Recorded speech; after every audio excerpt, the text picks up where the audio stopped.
Breaking news now. President Trump threatens to impose more tariffs against all of China's remaining exports to the United States if talks with President Xi fail in November. These new tariffs could amount to $257 billion of Chinese goods. President Trump and Xi are set to meet at the end of November at the G20 summit in Argentina. The President Xi also calling on his military advisors to prepare for fighting a war. Xi making those comments following his visit last week to the disputed islands in the South China Sea. Joining us now to take on these issues and to tell us where this tariff dispute and his judgment trade dispute between the United States and China are headed. We are delighted to be joined by Dr. Michael Pillsbury, author of the New York Times #1 bestseller, The 100-Year Marathon Strategy to Replace America as the Global Superpower. Dr. Pillsbury, good to have you with us. And let me start with first the continued escalation of rhetoric as President Xi today making those threats to his military commanders, the United States Navy talking about further actions to keep freedom of navigation operations going in the South China Sea. Where's that headed? Well, I think both sides, both Beijing and President Trump, are playing to the same audience. It's the 10 nations who belong to something called ASEAN for short, the Association of Southeast Asian Nations.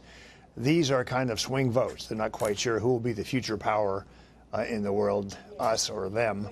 So President Xi says things every now and then to kind of show his toughness.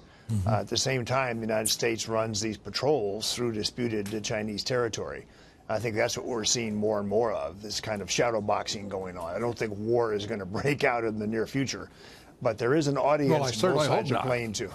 Well, I tell you first, Lou. Yeah, I appreciate that. And any heads up would be appreciated by this audience, which I will promise to alert no war. Straight away. We're not even having a Cold War, by the way, with China. That's been an exaggeration coming out of Beijing. We're seeking a Cold War. That's not true either. Well, that's a great piece of propaganda for the Chinese because it suggests to the world that they're at some sort of parity with the U.S. military. They're far from it, right? Right. And the Russians, however, are not a fiction when it comes to a Cold War.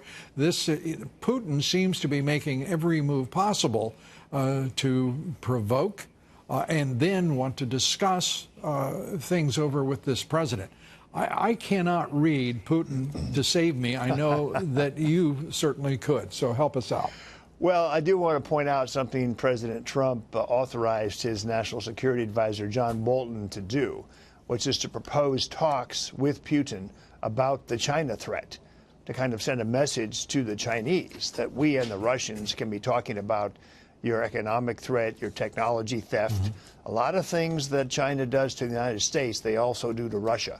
And we need to make sure they don't align themselves together, number one. But number two, we need to try to increase Russian suspicion of China. I think Putin is a suspicious kind of guy because of his career in the KGB. So I think John Bolton's proposal is going to work, frankly. Well, let's hope so. And if the reality is that the trade dispute with China, the president has chosen a strategy that really leverages a declining economy in China and leaves China very vulnerable. This is how does this end, and how soon does it end, in your judgment? Well, I'll teach you some Chinese, Lou. They often talk about President Trump in a very flattering way. They're scared of him. The Chinese phrase I've heard most recently is 我们中国的领导低估了特朗普总统的决心. We've underestimated President Trump's determination. I didn't catch all of that, but I got the underestimation. I think the Chinese were misled. They got a lot of old friends in Washington and New York. They thought these people would turn President Trump around. That was wrong. Then they thought in the last few weeks that they could kind of find out what the bottom line was and make a low ball offer. That hasn't worked either. So the Chinese now are deeply puzzled and not quite sure what to do next, and they've got the clock is ticking. Here, you know, if the Chinese are half as smart as they pretend to be, well, if they were half as good at international relations as they were at stealing our intellectual property, they would have comprehended the steadfastness of our leadership much sooner. Lou, I think you know they were counting on Henry Kissinger to stop this. We got to run, Dr. Pillsbury. Good to see you. Come back soon.